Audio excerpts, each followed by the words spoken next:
সাংবাদিক দম্পতি সাগর সরোয়ার ও মেহনুন রুনি হত্যা মামলা তদন্তের দায়িত্ব থেকে র্যাবকে সরিয়ে দিতে আদালতে আবেদন করেছেন রাষ্ট্রপক্ষ। সোমবার আদালত সূত্রে এ তথ্য জানা গেছে। এর আগে রোববার মামলার বাদী রুনির ভাই নওশের রোমান অভিযোগ করে বলেন, এই হত্যার ঘটনা চাপা দিতেই র্যাবকে তদন্তের দায়িত্ব দেওয়া হয়েছে। হত্যার রহস্য উদ্ঘাটনে আইনজীবী নিয়োগ দেওয়া হয়েছে। সাগর রুনি হত্যার পর কেটে গেছে 1 যুগেরও বেশি সময়, কিন্তু এই হত্যার রহস্যের কোনো কুল কিনারা করতে পারেনি কোনো সংস্থাই। পুলিশ, সিআইডি একের পর এক হাত ঘুরে মামলা তদন্ত র্যাবের কাছে গেলেও নেই কোনো অগ্রগতি। 113 বার পিছিয়েছে তদন্তের প্রতিবেদনে দাখিলের সময়। গত 5ই আগস্ট রাজনৈতিক পট পরিবর্তনের আশার আলো দেখতে শুরু করেছেন মামলার বাদী রুনির ভাই নওশের রোমান। নিয়োগ দিয়েছেন আইনজীবী। নতুন নিয়োগ পাওয়া আইনজীবী শিশির মুনিন জানান, আন্তরিকভাবে কাজ করলে এতদিনে বের হয়ে আসলো সত্য রহস্য।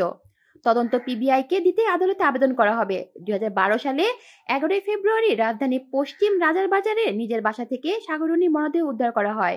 সবশেষ তদন্তে বাসা থেকে অজ্ঞাত 2 ব্যক্তির ডিএনএ আলামত মিললেও শনাক্ত করা যায়নি খুনিদের।